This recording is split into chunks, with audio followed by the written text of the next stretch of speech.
tokoh di dalamnya. Gairah naiknya suhu politik jelang pemilu 2014 terekam dalam Election News. Aktual, tajam, dan diulas secara utuh. Election News. Tayang Senin ke Jumat pukul 23.00 waktu Indonesia Barat. Saksikan hanya di Berita 1. Selamat siang pemirsa. Jurnal Siang. Menemani santap siang Anda, kami persembahkan informasi dan berita terhangat hari ini. Peristiwa ekonomi, tentu memiliki polisi respon, politik, dan mengurus urusan kita masing-masing. hukum, Penelusuran lebih lanjut, kita harus memilih. budaya, dan olahraga. Asian Total sukses meraih kemenangan kelimanya di balap F1 musim ini. Jurnal Siang, hanya di Berita 1. Senang sekali bisa kembali menjumpai Anda dalam program Market Corner. Market Corner. Pasar finansial acap kali bergejolak tak terduga. Langkah konkret pemerintah dalam mengatasi persoalan ekonomi saat ini. Kami sajikan informasi, Untuk memetik margin keuntungan. data, dan analisis tren pasar sebelum Anda memulai transaksi. Strategi pengembangan bisnis lewat media sosial. Saksikan Market Corner, Senin sampai Jumat jam 9 pagi, hanya di Berita 1.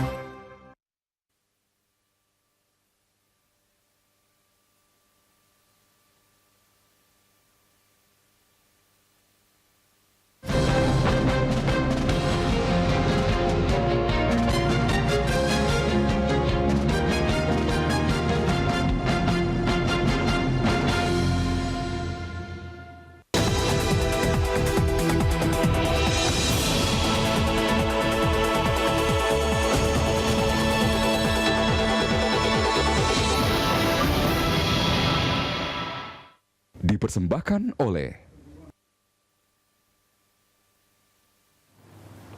Pemirsa, kembali saya Veronica Muniaga hadir menyapa Anda dalam Special Dialog Teknologi Mitigasi Bencana. Kali ini kami akan membahas mengenai peran daerah dalam mitigasi bencana. Dan inilah Special Dialog.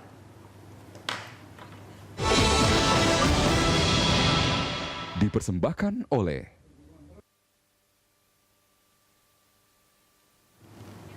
Geografis Indonesia dengan banyaknya pulau, laut, dan rentang jarak yang luas merupakan tantangan dalam penanggulangan bencana, di mana peran aparatur daerah menjadi sangat penting dalam penanggulangan bencana. Untuk membahas hal itu di studio telah hadir Ketua BPBD Kota Provinsi Bali, Bapak Dewa Made Indra, serta Bapak M. Dirhamsyah, yang merupakan Ketua Prodi Magister Ilmu Kebencanaan Universitas Syiah Kuala. Terima kasih Pak Dirham dan juga Pak Made sudah hadir di Berita 1. Baik, saya ke Pak Dirham dulu ya Pak Dirham. Sejauh yang Anda lihat kemudian dan dari riset yang Anda lakukan, bagaimana sebenarnya peran daerah baik itu pemerintah ataupun juga publik selama dalam mengatasi ataupun juga dalam mitigasi bencana, terutama mungkin pasca tsunami Aceh kemarin Pak? Ya sebenarnya kita melihat itu kan Aceh itu 30 tahun konflik, kemudian kita sekarang udah nggak terasa udah mau 9 tahun ya. Sebenarnya banyak hal yang kita perlu lakukan, capacity building di masyarakat dan juga pemerintah daerah. Pada saat 2004 itu memang pemerintah kita kolab, kita kolab. Tapi kita melihat sebenarnya apa yang dilakukan oleh BRR Nias pada saat itu luar biasa, dan juga kesinambungannya juga ada dari Kementerian Riset dan Teknologi juga membantu kita. Kita tahun 2006 membuat pusat riset mitigasi bencananya. Jadi itulah cikal bakalnya kita mulai maju dengan namanya keilmuan itu. Artinya ada memang pembelajaran begitu ya Pak ya, pasca kejadian yang terjadi di Aceh. Siapa saja sebenarnya yang ikut berperan ataupun juga terlibat, dan apa saja kemudian artinya dimulai dari inovasi apa kemudian artinya untuk menanggulangi bencana berikutnya kalaupun misalnya terjadi begitu. Ya, kita lebih mengutamakan untuk membangun kapasitas dulu. Jadi kapasitas terbangun, kemudian kita punya mitra networknya membantu kita. Ada BPPT, ada LIPI, ada teman-teman internasional. Ya luar biasa. Pada saat itu juga tahun 2009 kita dengan GST JIK. Itu juga teman-teman ekspert Jepang bantu kita untuk membangun kapasitas itu untuk seluruh Indonesia. Jadi memang 2004 itu membuka cakrawala kita itu bagaimana sebenarnya sih kita melakukan suatu konsep mitigasi bencana itu yang benar.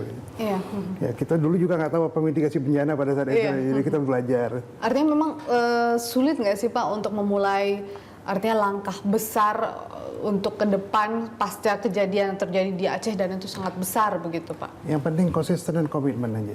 Jadi bagaimana kita melakukan itu supaya kita bisa membantu stakeholder kita. Stakeholder itu masyarakat, siswa, sekolah. Malah sekarang kita lebih mengutamakan sekolah-sekolah karena itulah cikal bakal masyarakat yang tangguh terhadap bencana. Dan sekarang juga BNPB sudah mengembangkan 12 perguruan tinggi dengan kekhasannya. Jadi ada Unsiah itu dengan tsunami-nya, ITB dengan gempanya. Ada 12 perguruan tinggi se-Indonesia sudah mulai berkembang untuk melakukan mitigasi bencana. Biar mereka lebih fokus, peka begitu ya terhadap bencana. Baik, saya ke Pak Made. Pak Made, Bali ini disebut-sebut sebagai daerah yang paling siap dalam hal mitigasi bencana. Seberapa siap sebenarnya Bali sendiri dalam upaya mitigasi bencana ini, Pak? Saya kira kalau Bali dikatakan paling siap itu mungkin tak kabur nanti ya.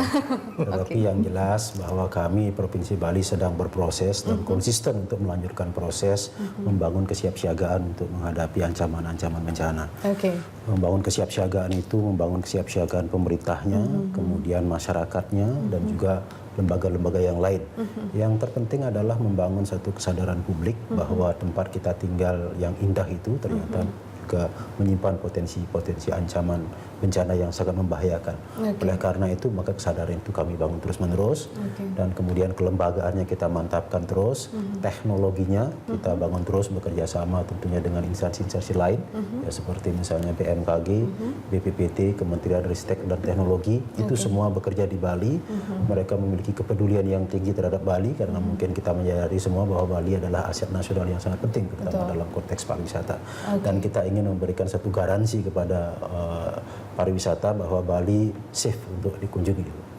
Jadi itu yang kita lakukan. Baik, Pak Made, BPBD Bali ini baru terbentuk setahun yang lalu kemudian ya Pak ya? 2 tahun yang lalu. 2 tahun yang lalu, baik.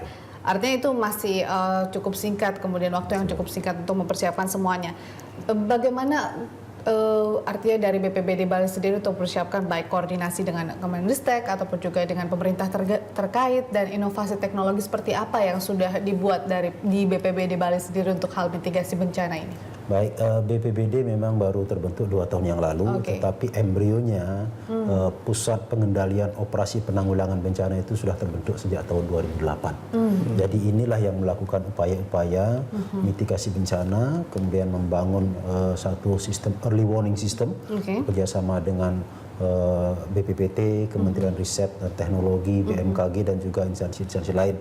Jadi kerja koordinasi itu sudah terbangun sejak tahun 2008.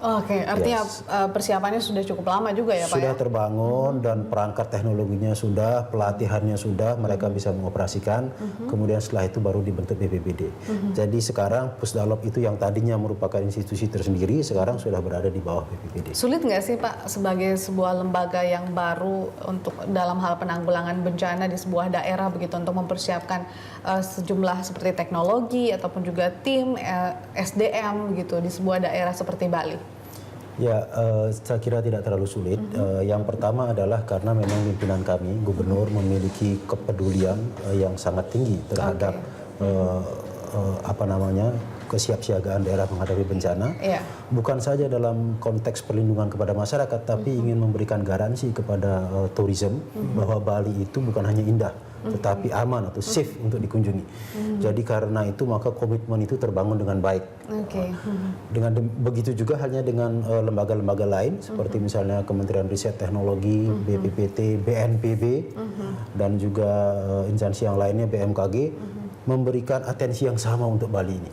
Berarti koordinasinya sangat mudah. Jadi karena memiliki satu kepentingan yang sama, maka koordinasinya menjadi tidak sulit. Berarti benar memang ya Pak Dirham bahwa kejadian yang terjadi di Aceh ini merupakan pembelajaran dan sangat cepat kemudian memotivasi baik itu di pusat maupun juga di daerah untuk dalam hal mitigasi bencana. Kita akan lanjutkan perbincangan di segmen berikutnya Pak Dirham dan Pak Made. Pemirsa jangan kemana-mana, Special Dialog akan kembali sesaat lagi. Dipersembahkan oleh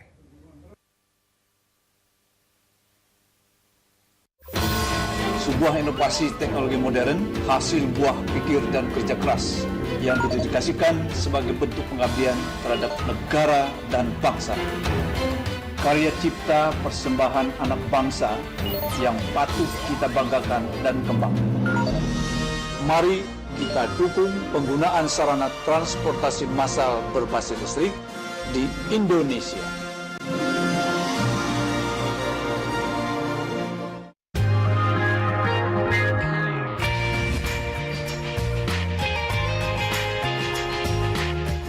Sebuah inovasi modern yang patut kita banggakan. Lebih ekonomis dan ramah lingkungan.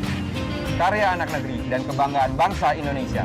Mari kita dukung penggunaan sarana transportasi massal berbasis listrik di Indonesia.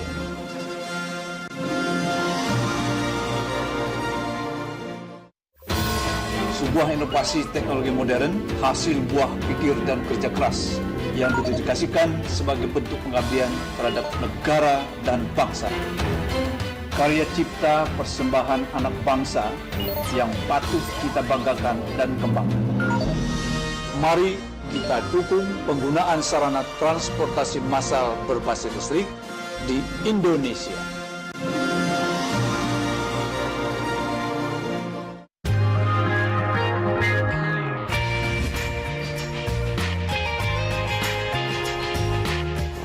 Sebuah inovasi modern yang patut kita banggakan. Lebih ekonomis dan ramah lingkungan. Karya anak negeri dan kebanggaan bangsa Indonesia.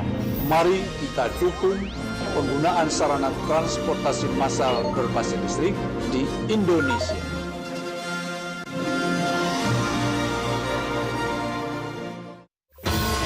Sebuah inovasi teknologi modern hasil buah pikir dan kerja keras yang didedikasikan sebagai bentuk pengabdian terhadap negara dan bangsa.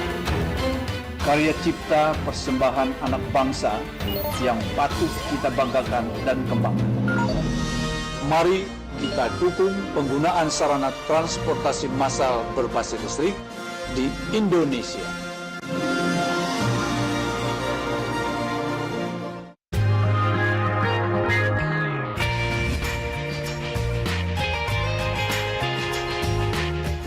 Sebuah inovasi modern yang patut kita banggakan. Lebih ekonomis dan ramah lingkungan. Karya anak negeri dan kebanggaan bangsa Indonesia. Mari kita dukung penggunaan sarana transportasi massal berbasis listrik di Indonesia.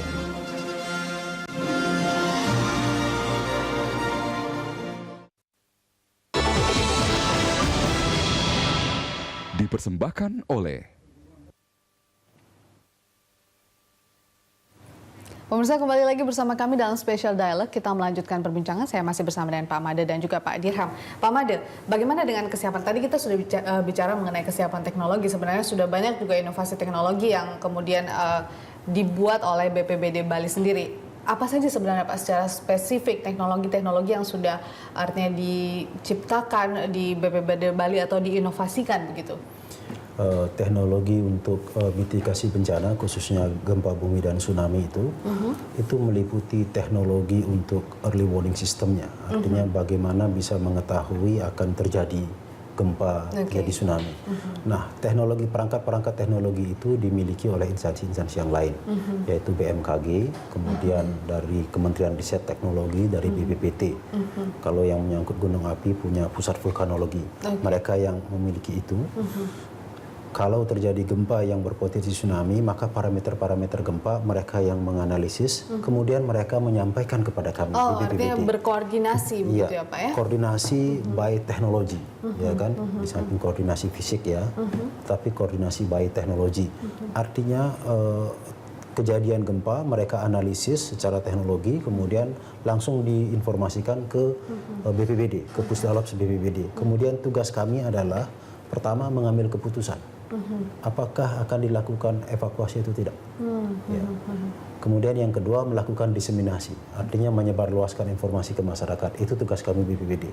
Sehingga dengan demikian teknologinya ini sebenarnya ada dua. Teknologi untuk mengetahui ancaman itu, kemudian potensi-potensi ancamannya, kemudian teknologi yang kedua adalah mendiseminasikan. Kami berada pada diseminasi ini. Atau distribusi informasi tersebut, itu, begitu. ya, Baik. betul. Dari informasi yang kami terima juga bahwa BPBD sebenarnya sudah berupaya menjalin kerjasama dengan operator seluler begitu di daerah Bali khususnya. Sejauh mana kemudian upaya itu sudah berjalan, Pak? Ya, karena seperti saya katakan tadi, BPBD tugasnya bukanlah menganalisis kejadian gempa tsunami, bukan. Itu tugas kami, teman-teman kami di BMKG dan yang lainnya. Ketika itu disampaikan kepada kami, maka tugas kami adalah menyampaikan diseminasi informasi gempa atau tsunami itu secepat mungkin dan sebanyak mungkin. Ya, saya garis bawahi secepat mungkin dan sebanyak mungkin. Oleh karena itu maka harus dicari media yang tepat untuk melaksanakan itu. Kalau kami dengan media, baik itu media televisi maupun media radio, kalau koran terlambat kan karena koran besoknya baru terbit. Besok, ya. Jadi radio dan TV kami sudah membuat MOU dengan TV lokal dan radio lokal untuk bisa membantu diseminasi. Tetapi yang paling cepat itu sebenarnya adalah telepon seluler. Telepon seluler. Kemanapun orang selalu menggunakan. Kalau TV belum tentu orang sedang menonton TV ketika terjadi gempa atau tsunami. Oleh karena itu maka kami berusaha untuk mendekati teman-teman operator dari berbagai operator ya. Kami sudah bertemu beberapa kali. Hanya saja sampai hari ini belum final. Mengapa? Karena operator-operator ini kantornya ada di Jakarta semua. Sementara kami berkoordinasi dengan cabang-cabang mereka di daerah. Pada prinsipnya mereka menyambut positif ide itu. Karena kami memanggil dengan misi kemanusiaan. Saya tahu bahwa operator-operator itu adalah institusi bisnis, tetapi bencana adalah persoalan kemanusiaan dan saya kira alangkah baiknya kalau kita semua merasa terpanggil dengan misi kemanusiaan.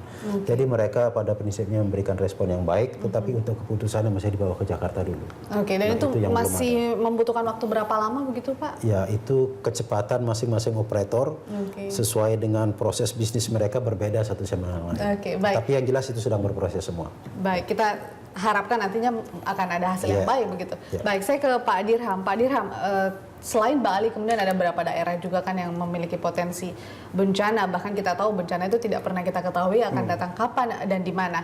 Nah, kalau Anda melihat sejumlah daerah saat ini, seberapa sigap kemudian untuk begitu cukup tanggap terhadap bencana yang terjadi di beberapa daerah begitu? Ya, ini sebenarnya kita tergantung dengan champion-champion yang ada di daerah. Saya sebenarnya melihat macam Bali ini sosok ketua itu memang menunjukkan sesuatu kesungguhan dalam melaksanakan tugas-tugasnya. Karena champion-champion yang ada ini seharusnya bergerak dengan cepat. Kita sudah melakukan banyak hal sebenarnya di Aceh. Ada yang national drill, ada 4.000 orang kita lakukan di Kota Banda Aceh. Kemudian kita membuat video conference tahun 2009. Kemudian kita bikin Indian Ocean Wave Exercise untuk 28 negara. Kemudian kita melakukan, tapi itu kegagalan muncul lagi.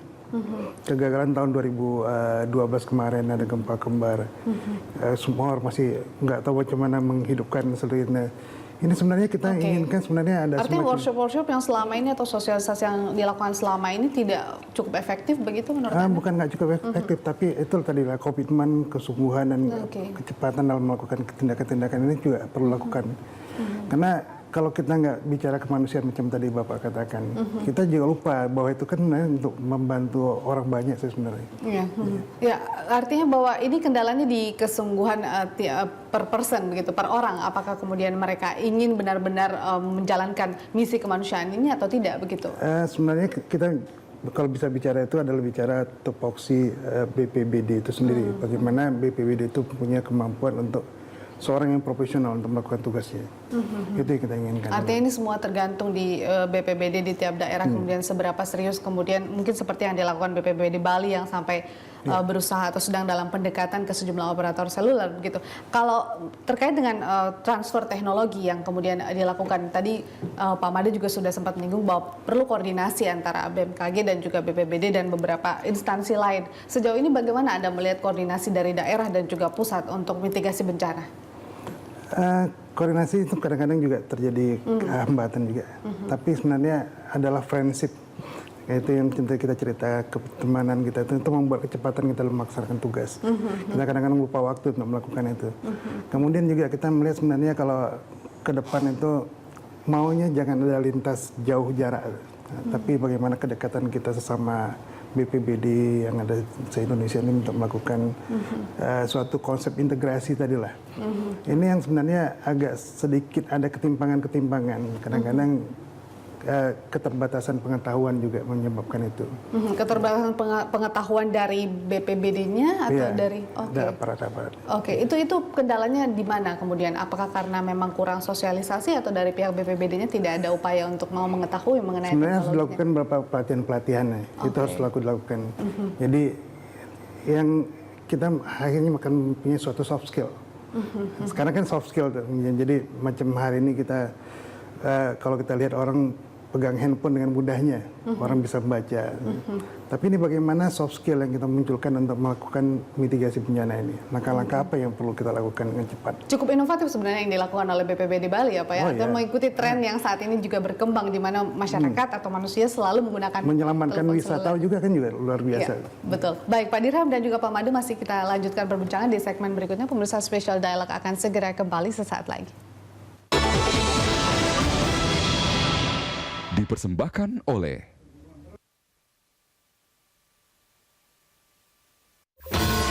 sebuah inovasi teknologi modern hasil buah pikir dan kerja keras yang didedikasikan sebagai bentuk pengabdian terhadap negara dan bangsa.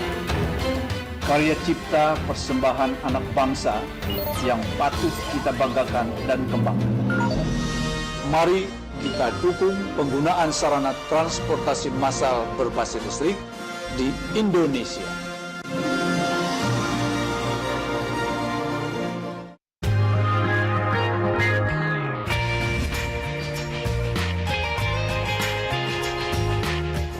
Sebuah inovasi modern yang patut kita banggakan. Lebih ekonomis dan ramah lingkungan. Karya anak negeri dan kebanggaan bangsa Indonesia. Mari kita dukung penggunaan sarana transportasi massal berbasis listrik di Indonesia.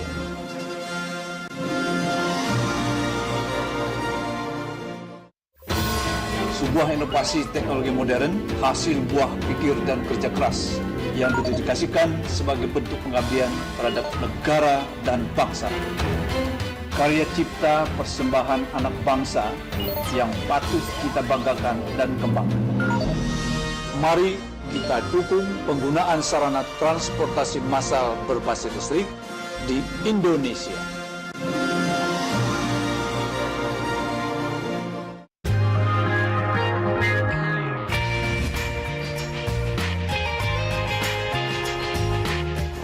Sebuah inovasi modern yang patut kita banggakan. Lebih ekonomis dan ramah lingkungan. Karya anak negeri dan kebanggaan bangsa Indonesia. Mari kita dukung penggunaan sarana transportasi massal berbasis listrik di Indonesia.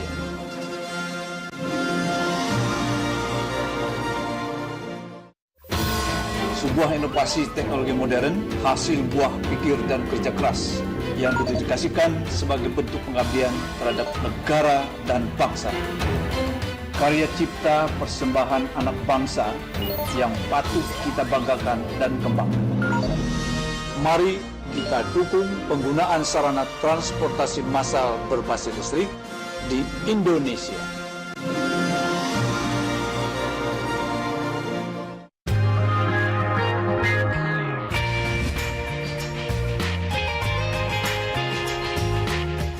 Sebuah inovasi modern yang patut kita banggakan. Lebih ekonomis dan ramah lingkungan. Karya anak negeri dan kebanggaan bangsa Indonesia. Mari kita dukung penggunaan sarana transportasi massal berbasis listrik di Indonesia.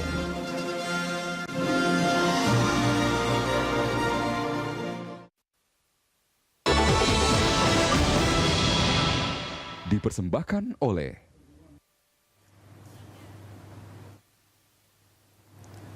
Pemirsa, kembali lagi bersama kami dalam Special Dialog. Kita akan melanjutkan perbincangan masih bersama dengan Pak Made dan juga Pak Dirham. Baik Pak Made, selain kemudian teknologi yang sangat berperan penting dalam mitigasi bencana, tentunya juga masyarakatnya atau publiknya sendiri memiliki peran yang cukup besar begitu. Sejauh ini kalau di Bali sendiri bagaimana antusiasme masyarakat Pak?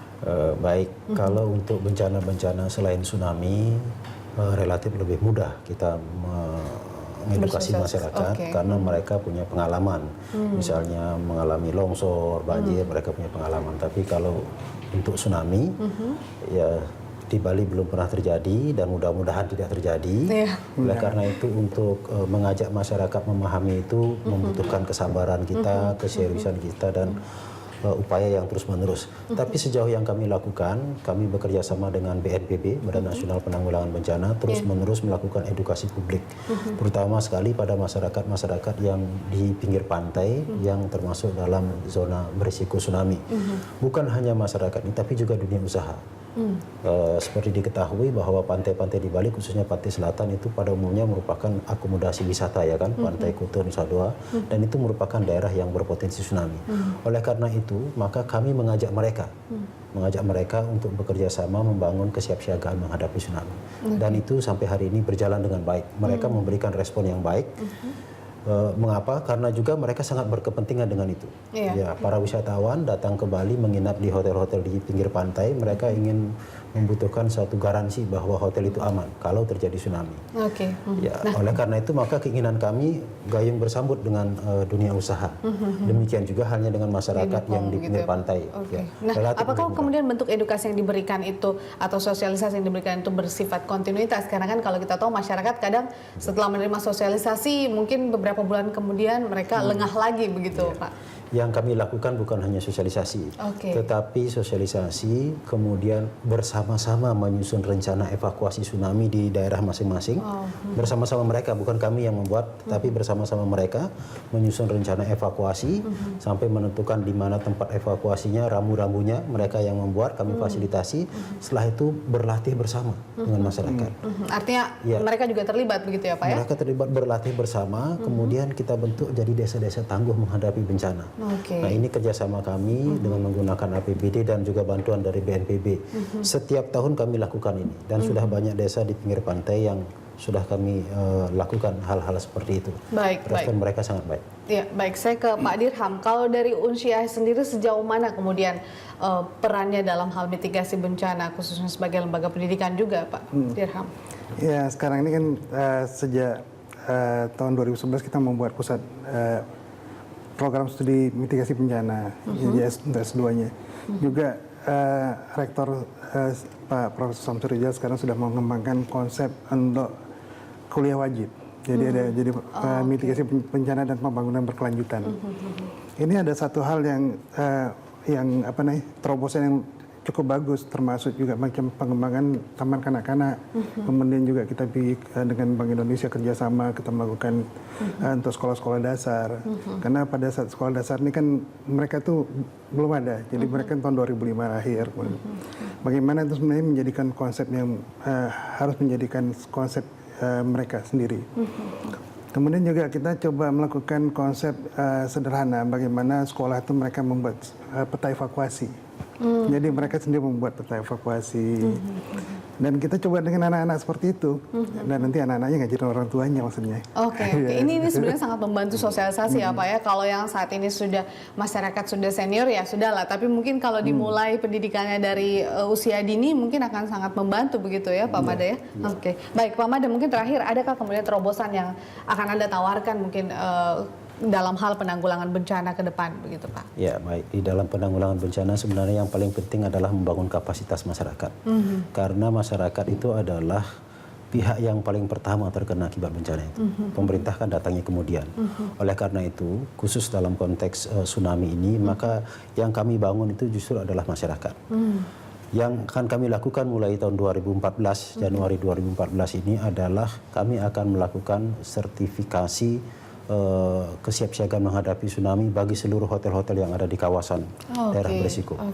Artinya hotel-hotel itu akan kami nilai apakah hotel itu aman nggak dari ancaman tsunami. Mereka memiliki kesiapsiagaan apa tidak. Jadi kami tentukan parameternya, kemudian kami lakukan penilaian. Jika hotel-hotel dan sarana akomodasi dunia usaha yang ada di pinggir pantai itu memenuhi syarat, kami berikan sertifikat tsunami ready. Nah, sertifikat itu bisa dipasang di lobi hotel mereka dan sekaligus jadi bahan promosi untuk mereka. Jadi ini jaminan sehingga wisatawan gitu ketika datang bahwa saya aman, safe kalau menginap di tinggal sini. Di sini begitu. Jadi itu adalah cara kami untuk membangun kesadaran mereka. Oke, Sehingga baik. kalau mereka tidak peduli, berarti hotel mereka tidak punya sertifikat itu, dan tentu akan membawa risiko tamunya tidak mau datang ke Kalau sana. tempatnya Ya. saja peduli, masyarakatnya harus lebih peduli. Iya, Baik, pasti. terima kasih Pak Made dan juga Pak Dirham sudah bergabung bersama kami di Special Dialog. Dan pemirsa, demikianlah Special Dialog kali ini. Saya Veronica Muniaga undur diri. Terima kasih atas perhatian Anda. Sampai jumpa.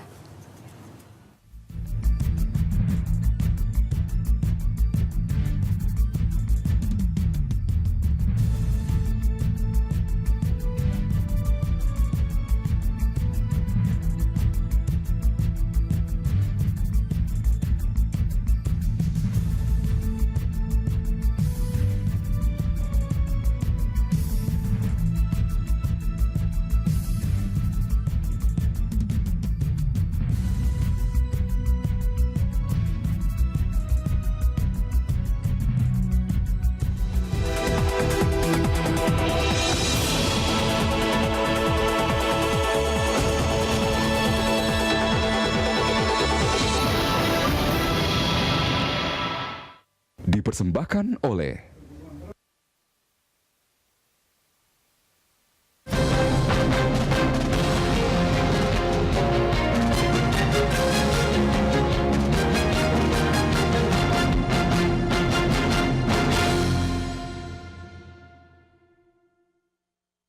Senang sekali bisa kembali menjumpai Anda dalam program Market Corner.